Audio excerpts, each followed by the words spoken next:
آج 40 نووی کی جو حدیث ہم پڑھ رہے ہیں اس میں غصے کی ممانعت ہے، شدت کے ساتھ، تکرار کے ساتھ۔ اس کے لیے تمہیداً میں نے سورہ آل عمران کی 2 آیات آپ کو سنائی ہیں۔ وہاں ارشاد ہوتا ہے وَسَارِعُوا إِلَىٰ مَغْفِرَةٍ مِّن رَبِّكُمْ، اے مسلمانوں دوڑ لگا دو اور آگے سے آگے نکلنے کی کوشش کرو۔ مسارعت کے معنی ہوں گے تیز دوڑنے میں ایک دوسرے کے ساتھ مقابلہ کرتے ہوئے آگے نکلنے کی کوشش۔ سارعوا الی مغفرۃ من ربکم، اپنے رب کی مغفرت کی طرف دوڑو اور دوڑ میں مقابلہ کرو، ایک دوسرے سے آگے نکلنے کی کوشش کرو۔ وجنۃ، اور اس جنت کی طرف دوڑ لگاؤ، عرضها السماوات والارض، جس کا پھیلاؤ آسمانوں اور زمین جتنا ہے۔ اعدت للمتقین، وہ تیار کی گئی ہے، سجائی گئی ہے، اسے پورے اہتمام کے ساتھ تیار کیا گیا ہے اہل تقویٰ کے لیے۔ ان اہل تقویٰ کے کچھ اوصاف کیا ہیں؟ الذین ينفقون فی السراء والضراء، وہ لوگ کہ جو خرچ کرتے ہیں، مراد ہے اللہ کی راہ میں، اور اللہ کی راہ میں خرچ کرنے کی 2 مدیں ہیں۔ اللہ کی رضا کے لیے اس کے بندوں میں سے جو محتاج ہوں، جن کو کوئی ضرورت لاحق ہو، ان کی مدد کرنا، یتیم ہوں، بیوائیں ہوں، مسکین ہوں، کوئی قرض تلے دب گئے ہوں، وہ سب کے سب اس میں آ جائیں گے۔ لہذا دوسری مت کیا ہے؟ وہ ہے اللہ کے دین کے لیے خرچ کرنا، دین کی تعلیم و تعلم کا کوئی نظام بنانا، پھر یہ کہ دین کو دوسروں تک پہنچانا، اس کے لیے سارے ذرائع جو بھی کسی زمانے میں ابلاغ کے موجود ہوں ان سب کو استعمال کرنا، اس کے لیے خرچ درکار ہے۔ بہرحال میں اس عرض کر رہا تھا کہ یہ 2 مدیں ہیں خرچ کرنے کی۔ الذین ينفقون فی السراء والضراء، مسرت کی حالت میں آدمی کے پاس کافی ہے، غنی ہے، تب خرچ کر رہا ہے تو ظاہر بات ہے اس حالت میں طبیعت پر اتنا بوجھ نہیں ہوتا خرچ کرنے میں، لیکن خود تنگی محسوس کر رہا ہو پھر خرچ کرے، یہ گویا کہ اس سے اگلا ایک قدم ہے، ضراء ہے، تکلیف کے اندر بھی ہو تو خرچ کرے۔ والکاظمین الغیظ، اور وہ لوگ جو اپنے غصے کو پی جانے والے ہیں۔ والعافین عن الناس، اور غصہ ظاہر بات ہے آتا ہے کسی شخص کی کسی غلطی پر، کسی خطا پر، یا وہ اس نے آپ کے ساتھ کوئی زیادتی کی ہے، تبھی تو غصہ آئے گا نا۔ لہذا غصے کو تو پی جاؤ اور لوگوں کو معاف کرو۔ والعافین عن الناس، یہ 2 کام در حقیقت ایک ہی کام کے 2 رخ ہیں کہ غصہ آیا ہے تو اسے پی جاؤ، اور جس شخص نے بھی تم پر زیادتی کی ہے، تمہارے خیال میں زیادتی کی ہے، ہو سکتا ہے وہ اپنی جگہ پر صحیح ہو، لیکن یہ کہ بہرحال تمہیں غصہ آیا ہے، اس غصے کو پی جاؤ، اسے معاف کر دو۔ واللہ یحب المحسنین، اور ظاہر بات ہے کہ اللہ تعالیٰ کو تو ایسے محسنین ہی پسند ہے۔ اب یہاں بھی نوٹ کر لیجئے وہی درجہ احسان جو ہم پڑھ چکے ہیں بڑی تفصیل سے، حدیث جبرائیل کے حوالے سے گفتگو شروع ہوئی تھی، بعد میں پھر بھی مختلف مواقع پر گفتگو آتی رہی ہے، اور اگلی حدیث میں پھر آ رہی ہے احسان کسے کہتے ہیں۔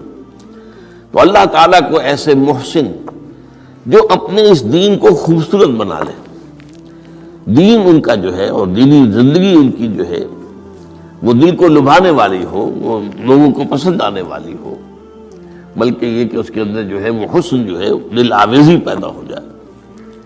تو اس آیت کے حوالے سے میں آج پھر حدیث آپ کو سنا رہا ہوں۔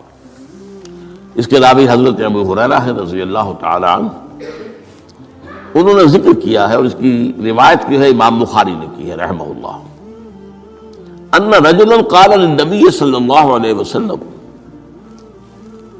ایک شخص نے حضور صلی اللہ علیہ وسلم سے عرض کیا، اوص سے نہیں، حضور مجھے کچھ وصیت فرمائیے۔ اوصا یوسی ایسان، وصیت کرنا، وصا یوصی توصیتن، اس کے معنی بھی وہی ہے۔ وصا یوصی کے معنی ہو جائیں گے تدریجاً، مسلسل وصیت کرتے رہنا، نصیحت کرتے رہنا۔ اور ایک ہے، ایک مرتبہ آپ نے ایک بات کہہ دی ہے، اوص سے نہیں، مجھے وصیت فرمائیے، مجھے نصیحت فرمائیے۔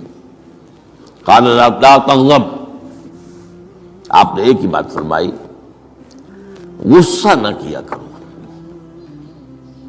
مغلوب الغضب نہ ہو جایا کرو، کہ غصہ آئے اور تم پر چھا جائے، تمہارے اوپر اپنا غلبہ کر دے۔ فردد مرارا، اب اس شخص کے دل میں شاید کوئی اور بات تھی، اس نے پھر پوچھا، اوصنی حضور، بس کیجیے وصیت مجھے۔ آپ نے پھر فرمایا لا تغضب، پھر پوچھا، وہ تکرار کرتا رہا اور حضور نے بھی ہر مرتبہ وہی بات کہی۔ اب اس سے اندازہ ہو جاتا ہے کہ یہ بات کتنی اہم ہے۔ پہلی بات تو میں آپ کو یہ بتا دوں کہ غصہ آ جانا کوئی غیر فطری بات نہیں ہے، غصہ اللہ تعالیٰ نے انسان میں رکھا ہوا ہے۔ البتہ غصے کے اعتبار سے حضرت حسن، غالباً حسن بصری رحمہ اللہ، ان کا ایک قول بڑا حکیمانہ ہے، بہت حکیمانہ ہے۔ وہ فرماتے ہیں کہ ایک انسان تو وہ ہوتا ہے جو پورا انسان ہوتا ہے، مکمل انسان ہوتا ہے، ایک ہوتا ہے نصف رجل، آدھا انسان، وہ انسانیت کے معیار پر پورا نہیں اترتا، ہاں نصف تک آ جاتا ہے۔ اور ایک انسان ہوتا ہے لیس برجل، وہ انسان ہوتا ہی نہیں، وہ حیوان ہوتا ہے۔ پورا انسان وہ ہے جسے غصہ دیر میں آئے اور جلدی رفع ہو جائے، اور آدھا انسان وہ ہے جسے غصہ جلدی آئے لیکن جلدی رفع بھی ہو جائے، یا دیر میں آئے تو دیر میں رفع ہو، یہ دونوں برابر ہو جائیں گے۔ جلدی غصہ آیا جلدی ختم بھی ہو گیا، دیر میں آیا دیر لگا دی جانے میں بھی۔ اور جو شخص سرے سے انسانیت کا مستحق ہی نہیں کہ اسے انسان مانا جائے، انہیں غصہ جلدی آ جائے اور دیر میں جائے، تو وہ اصل میں پھر انسان نہیں ہے، وہ اخلاقی اعتبار سے پورا انسان کہلانے کا مستحق نہیں ہے۔ تو غضب کے اعتبار سے یہ تین درجے جو ہیں وہ سامنے رہنے چاہیے۔ پھر مزاجوں کی بات بھی ہوتی ہے، اللہ تعالیٰ نے مختلف مزاج بنائے ہیں۔ بعض طبائع کے اندر جمال کا عنصر زیادہ ہوتا ہے، جمالی شخصیت، خوبصورت شخصیت طبعاً۔ بعض جلالی مزاج کے لوگ ہوتے ہیں، ہمارے بزرگوں میں بھی ہوتا ہے، دیندار لوگوں میں بھی ہوتا ہے، یہاں تک کہ نبیوں میں بھی ہے۔ حضرت موسیٰ علیہ السلام جلالی طبیعت کے آدمی تھے، آپ کو معلوم ہے، ان کے واقعات تو ہمارے سامنے ہیں جو قرآن میں موجود ہیں، کہ ایک قبطی کا اور ایک اسرائیلی کا جھگڑا ہو رہا تھا، اس اسرائیلی نے مدد مانگی تو حضرت موسیٰ نے ایک مکہ لگایا ہے اس قبطی کو اور اس کی جان نکال دی۔ تو ان کے غضب کا، ان کی جلالی طبیعت کا یہ عالم ہے۔ اور اس کا سب سے بڑا نقشہ جو قرآن مجید میں آتا ہے کہ جب اللہ تعالیٰ نے جب ہجرت ہو گئی اور مصر سے حضرت موسیٰ علیہ السلام اپنی قوم کو لے کر، بنی اسرائیل کو لے کر نکل آئے، دریا یا سمندر بھی اللہ نے پار کرا دیا، سمندر کو یا دریا کو پھاڑ کر، اس کے بعد وہ مرحلہ آیا کہ انہیں اب شریعت دی جائے، اس لیے کہ اصل میں ہجرت کے بعد پھر شریعت آتی ہے۔ ہجرت سے پہلے کا وقت جو ہے وہ تو ایک کشاکش کے اندر گزرتا ہے، جیسے کہ 12 برس حضور کے مکے میں ہے، ایک کشاکش ہے جسے ہم عام طور پر کشمکش کہہ دیتے ہیں، ایک سٹرگل ہے، اس میں مصیبتیں ہیں، تکلیفیں ہیں، ماریں کھائی جا رہی ہیں وغیرہ وغیرہ۔ تو ابھی کسی تفصیلی شریعت کی لیے جانے کا موقع نہیں تھا۔ نماز بھی جا کر 5 وقتہ جو ہے وہ سن 1190 میں فرض ہوئی ہے، یعنی آپ سمجھئے کہ ہجرت سے 1-1.5 سال پہلے۔ اس کے علاوہ زکوٰۃ کا کوئی نظام ابھی باقاعدہ کہ یہ اتنے میں سے اتنا کوئی نہیں۔ ہاں عام طور پر لفظ زکوٰۃ استعمال ہوا ہے، اپنے مال کو پاک کرو، پاک کرتے رہا کرو، مال میں سے صدقہ خیرات نکالتے رہا کرو، اس سے وہ مال پاک ہو جاتا ہے۔ تو اسی طریقے سے جو ہجرت آئی حضور پر، جو ہجرت کے بعد شریعت نازل ہوئی مدینہ منورہ میں، اور دورہ ترجمہ قرآن میں یہ بات واضح میں کر دیا کرتا ہوں کہ اس شریعت کا بلو پرنٹ جو ہے، یہ لفظ آپ میں سے بہت سے حضرات جانتے ہوں گے، کوئی عمارت بنانی ہو تو اس کا جو نقشہ بنتا ہے پہلا وہ ایک نیلے کاغذ پر بنتا ہے، بلو پرنٹ۔ تو بلو پرنٹ جو ہے اس شریعت محمدی علی صاحب الصلاۃ والسلام کا، وہ سورہ بقرہ میں تیار ہو گیا۔ پھر اس میں جو تفاصیل کے اور پورے جو خد و خال آئے ہیں، وہ پھر سورہ نساء اور سورہ مائدہ اس کی تکمیل کی صورت۔ بہرحال جب حضرت موسیٰ کو ہم اللہ تعالیٰ نے طلب کیا 40 دن کے لیے کوہ طور پر، اس کو ہم چلہ بھی کہہ سکتے ہیں، 40 روز کی اللہ تعالیٰ نے ان سے ریاضت کروائی، مشقت، روزہ اور یہ کہ عبادت اور ذکر الہی۔ اس کے بعد انہیں اللہ نے تورات عطا فرما دی۔ اس میں آپ کو یاد آ جانا چاہیے حضور سے بھی قرآن مجید کے نزول سے قبل اسی طرح کا معاملہ غار حرا میں آپ کی جو خلوت گزینی ہوتی تھی، اور وہاں پر جو بھی آپ اب کیا عبادات کرتے تھے یہ ہمیں معلوم نہیں ہے، لیکن یہ ہے کہ عام طور پر جو محدثین نے کہا ہے کان صفت تعبدہ فی غار حرا التفکر والاعتبار، غور و فکر کرتے تھے یہ کائنات کیا ہے، کیا اس کا نظام ہے، یہ معاشرہ ہمارا کدھر جا رہا ہے، یہ خرابیاں کیوں بڑھ رہی ہیں، یہ کیوں انسان کا خون کرتا ہے، یہ کیا بات ہے، یہ کیا وجہ ہے کہ کچھ لوگ بھوکے مر رہے ہیں اور کچھ لوگ جو ہیں ان کے پاس بہت دولت جمع ہو گئی۔ یہ غور و فکر جو ہے تو یہ آپ کا رہا ہے بہرحال، لیکن یہ کہ تخلیہ اور غار میں آپ کا قیام یہ اپنی جگہ پر ثابت ہے۔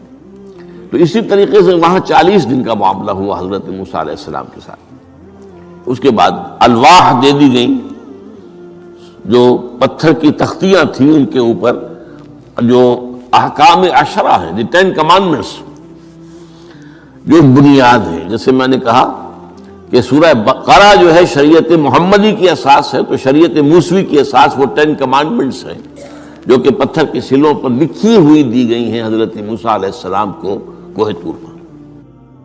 اب پیچھے کیا ہوا؟ حضرت موسیٰ کی اس غیر حاضری میں سامری کو موقع مل گیا، اس نے گمراہ کرنے کے لیے ایک شعبدہ دکھایا، اور وہ شعبدہ کیا تھا؟ آل فرعون کے جو زیور وغیرہ ہوتے تھے ان لوگوں کے، وہ ان بنی اسرائیل کے لوگوں کے پاس امانت رکھا کرتے تھے، یعنی انہیں بھی اندازہ یہ تھا یہ اسرائیلی جو ہیں یہ بددیانت نہیں ہے، یہ جو ہے اس کے اندر جو ہے وہ نہیں کریں گے کوئی خیانت، خائن نہیں۔ بہرحال چونکہ حضرت ابراہیم کی اولاد تھے، حضرت یعقوب کی اولاد تھے، تو چاہے اور ان میں خرابیاں آ گئی ہوں گی، لیکن یہ کہ یہ اندازہ انہیں تھا کہ یہ امین لوگ ہوتے ہیں، تو ان کے پاس امانت رکھی ہوئی تھی۔ جب وہ نکلے وہاں سے وہ ساری چیزیں بھی ساتھ لے کر آ گئے۔ اس کو کہا اس نے سامری نے کہ یہ پھینک دو، یہ تو نجس ہے، تمہارے لیے جائز نہیں۔ اس حد تک تو بات ٹھیک ہوئی۔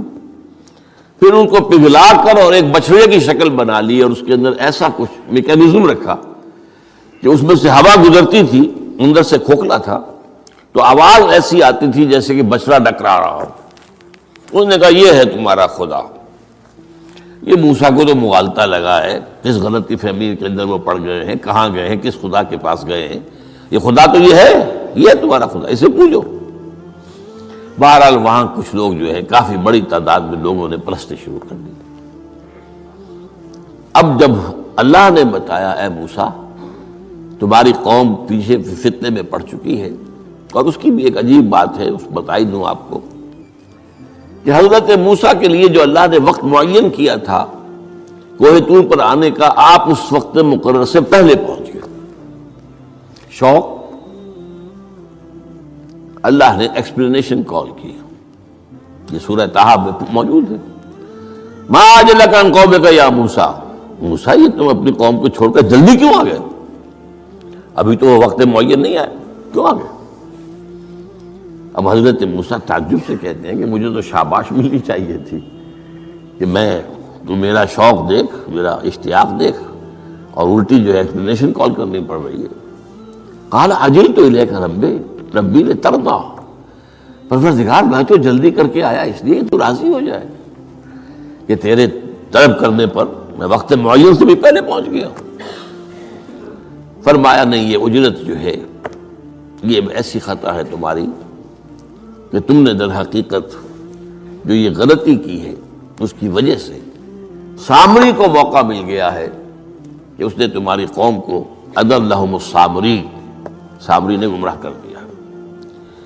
یہ خبر پا کر اب حضرت موسیٰ علیہ السلام جب آئے ہیں واپس اپنی قوم، اس کے لیے جو الفاظ آئے ہیں یہ سورہ اعراف کے اندر ہے، فلما رجع موسیٰ الی قومہ غضبان آسفا۔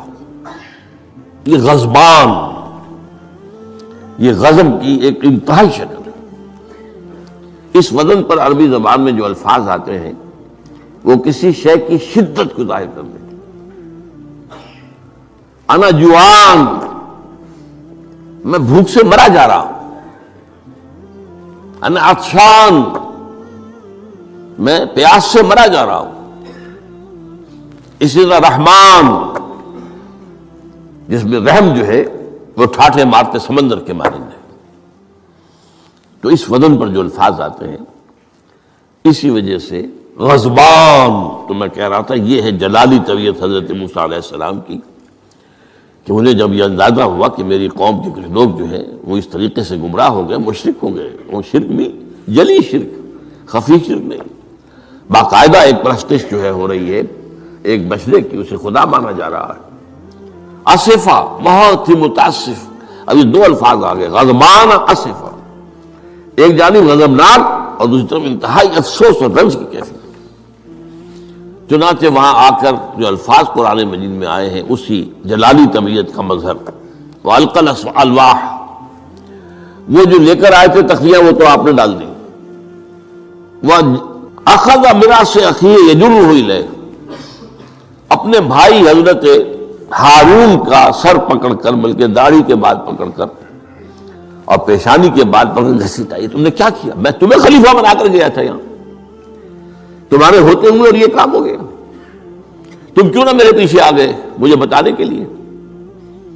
بہرحال چونکہ خلیفہ بنا کر گئے تھے، انہیں رہنا تو وہاں تھا، لیکن انہوں نے کہا کہ مجھے اندیشہ یہ ہوا کہ آپ یہ کہیں گے کہ تم نے بنی اسرائیل میں تفرقہ پیدا کر دیا، اس لیے میں نے برداشت کیا، کیا کرنا، روکتا رہا میں، لیکن یہ کہ میں نے ان کے درمیان جو ہے کوئی بہت بڑا قدم نہیں اٹھایا۔ لیکن بہرحال اس کے بعد جو قدم اٹھایا گیا وہاں پر وہ فیصلہ کیا گیا کہ 12 قبیلوں میں سے ہر قبیلے کے جتنے لوگوں نے یہ شرک کیا ہے اسی قبیلے کے لوگ جو توحید پر قائم رہے ہیں وہ اپنے بھائیوں کو قتل کریں اور ذبح کریں۔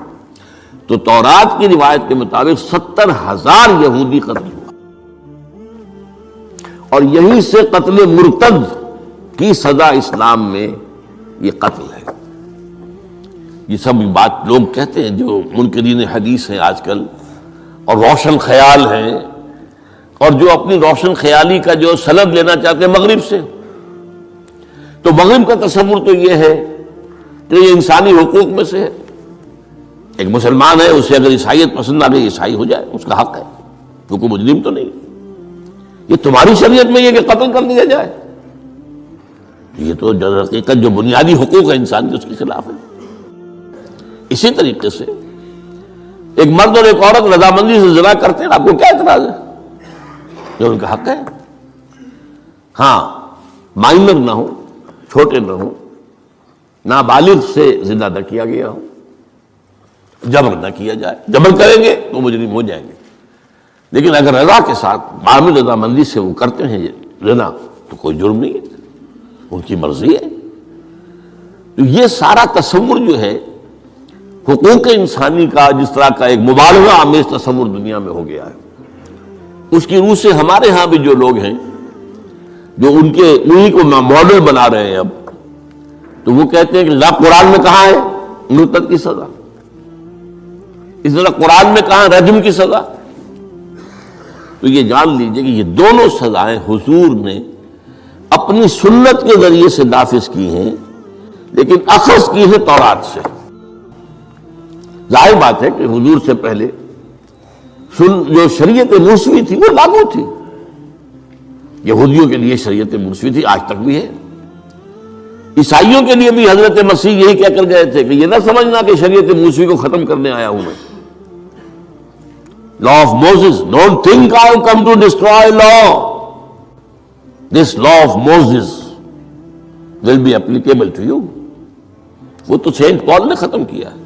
اور آج کی عیسائیت جو ہے یہ عجیب مذہب ہے جس میں کوئی قانون ہے ہی نہیں. لیکن یہ کہ اسلام میں بہرحال انسانی حقوق کے بھی حدود ہیں، ان حدود کے اندر انسانی حقوق ہوں گے. ہاں اگر آپ مسلمان ہیں اور آپ کو کوئی اور پسند آ گیا، آپ مسلمان ملک کو چھوڑ دیجیے، دارالاسلام کو چھوڑ دیجیے، بات چل جائے گی. لیکن یہ ہے کہ دارالاسلام میں رہتے ہوئے آپ کو اختیار نہیں ہے. اس کی وجہ ہے کیونکہ اسلامی ریاست کی بنیاد ایک نظریے پر ہے. وہ نسل پر نہیں ہے، وہ رنگ پر نہیں ہے، وہ زبان پر نہیں ہے، نظریے پر. نظریے کو کمزور کر دینے والی شے یہ ہے کہ لوگ سازش کر کے ایک وقت میں ایمان لائیں اور پھر مرتد ہو جائیں تاکہ اسلام کی ہوا اکھڑ جائے. اور اس کا معاملہ سورہ آل عمران ہی کے اندر موجود ہے کہ وقالت طائفۃ من اہل الکتاب آمنوا بالذی انزل علی الذین آمنوا وجہ النہار واکفروا آخرہ لعلہم یرجعون. دیکھو بھائی یہ جو بڑی دھاک بیٹھ گئی ہے اسلام کی اور ایمان کی. جو شخص ایمان لے آتا ہے چاہے اسے انگاروں پر ڈال دیا جائے وہ ایمان کو نہیں چھوڑتا. تو یہ ایک ساکھ ہو گئی، ایک گڈ ول ہے ایمان کی، ایک ساکھ.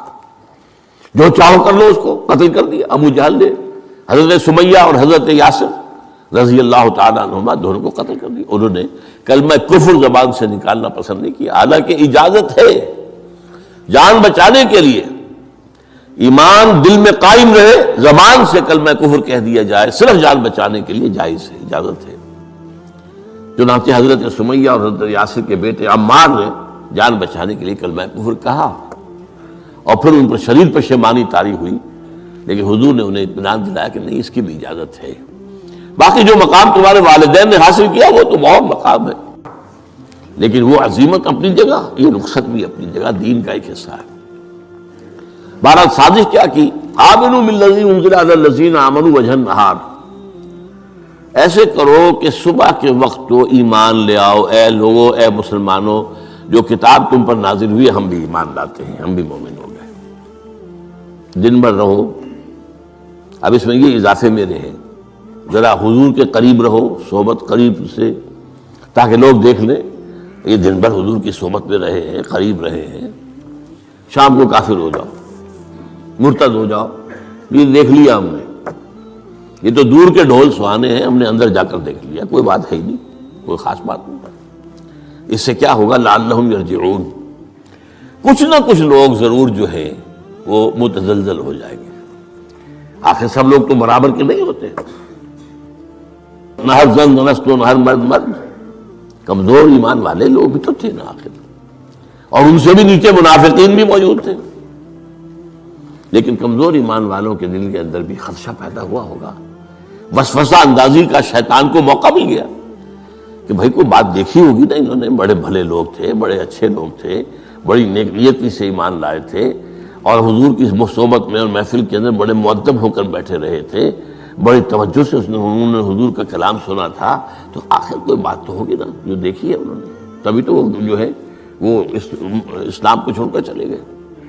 اس فتنے کا سد باب کرنے کے لیے قانون بنا ہے، جو اسلام لائے دیکھ بھال کر لائے. اس لیے کہ ظاہر بات ہے کہ یہ تو اب ایک وادی، اس کے اندر قدم رکھنا ہے جس میں مشکلات بھی آئیں گی، تکالیف بھی آئیں گی. لیکن یہ کہ بہرحال اس سے رجوع کرنے کا پھر حق نہیں ہوگا. اسلام اگر چھوڑو گے تو قتل کیے جاؤ گے. یہ کنڈم کرنا اس کو شریعت اسلامی کے خلاف بغاوت ہے. قرآن میں نہیں ہے، لیکن از روئے قرآن تورات پر بھی لفظ قرآن کا اطلاق ہوتا ہے. چنانچہ مکے کے کفار و مشرکین کا قول نقل ہوا ہے قالوا لن نؤمن بهذا القرآن والذی بین یدیہ، انہوں نے کہا نہ تو ہم اس قرآن پر ایمان لائیں گے جو محمد پیش کر رہے ہیں، اور نہ اس قرآن پر جو ان سے پہلے ہے۔ تو تورات کو بھی ایک معنی میں قرآن کا لفظ جو ہے اس کا اطلاق ہوتا ہے۔ تو حضور صلی اللہ علیہ وسلم نے یہ دو سزائیں جو ہیں، قتل مرتد اور رجم کی سزا بھی ظاہر بات ہے قرآن میں نہیں ہے، ہم مانتے ہیں قرآن میں نہیں ہے، لیکن شریعت جو ہے وہ صرف قرآن پر مبنی نہیں ہے۔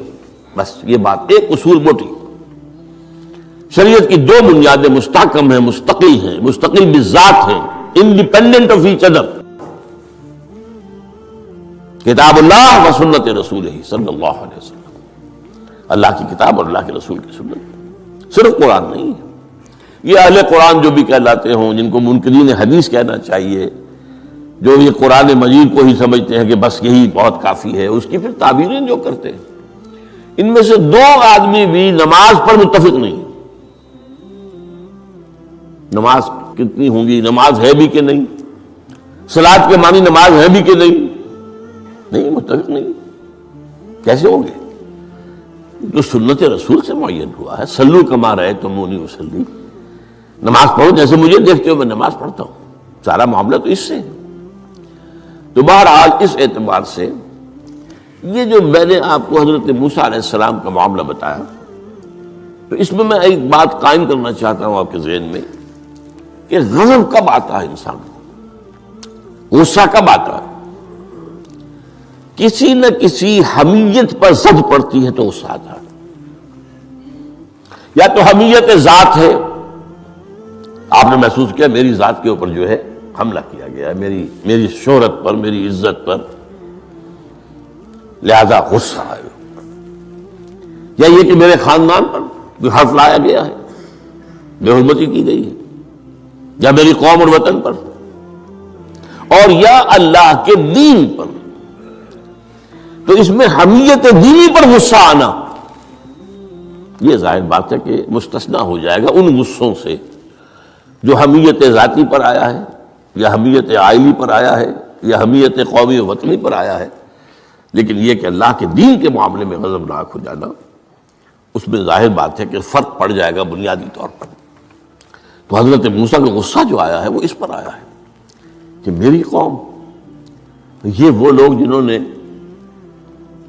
9 جو ہے معجزے وہ تو مصر کے اندر رہتے ہوئے دیکھے، وَلَقَدْ آتَيْنَا مُوسَىٰ 9 آیات بینات، سورہ بنی اسرائیل میں ہے، 9 معجزے، شروع میں 2 تھے پھر آتے چلے گئے، اور پھر اتنے بڑے بڑے معجزے دیکھے، سب سے بڑا معجزہ سمندر کا پھٹ جانا، اور اسی صحرائے سینا کے اندر اس پڑاؤ جو ڈالا ہے کوہ طور پر، اس سے پہلے من و سلویٰ کا نزول ہوا ہوگا، ایک چٹان سے 12 جو ہے چشمے بھی پھوٹے ہیں، یہ سب کچھ دیکھا، تب حال یہ ہے اس کا۔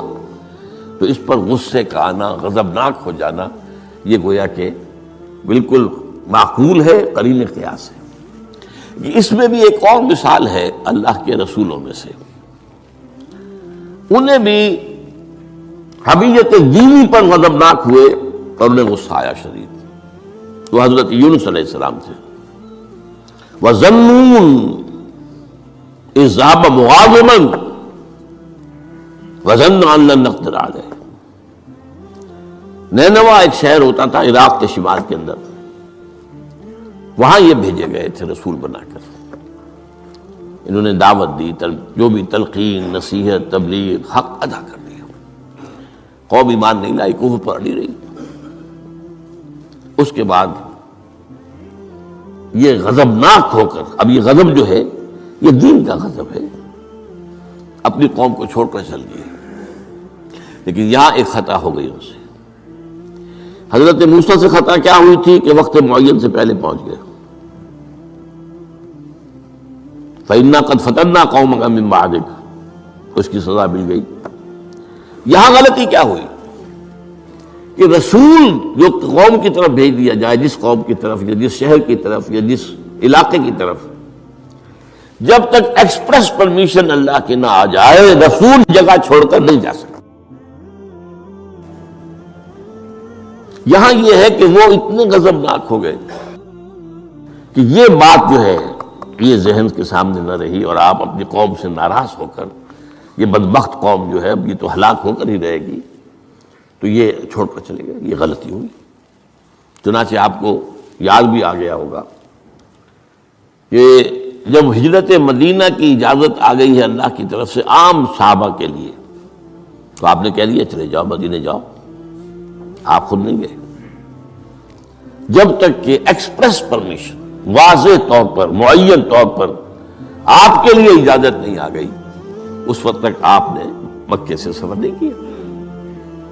حضرت، یہ واقعہ سیرت کا مشہور واقعہ ہے، حضرت ابوبکر صدیق رضی اللہ تعالیٰ عنہ نے 2 اونٹنیاں تیار کی تھی کہ لمبا سفر ہے اور تیز جانا ہوگا، ہم جب جائیں گے تو ظاہر بات ہے پیچھا کیا جائے گا، تعاقب ہوگا، تو اچھی فربا اونٹنیاں ہوں، تو انہیں خوب کھلا پلا کر تیار کیا تھا اور حضور کو بتایا نہیں تھا۔ اب منتظر تھے، حضور کیا اجازت آ گئی؟ نہیں ابھی نہیں آئی۔ پھر پوچھا اجازت آئی؟ حضور نہیں آئی۔ اب حضرت عائشہ فرماتی ہیں اور نکاح میں آ چکی تھی حضور کے، لیکن تھی ظاہر بات ہے کہ 6 سال کی عمر میں نکاح ہو گیا تھا، 9 سال کی عمر میں وداعی ہوئی ہے بعد میں مدینے میں جا کے۔ تو ان کی روایت ہے کہ ہم نے دیکھا کہ دوپہر کے وقت حضور چلے آ رہے، تشریف لا رہے۔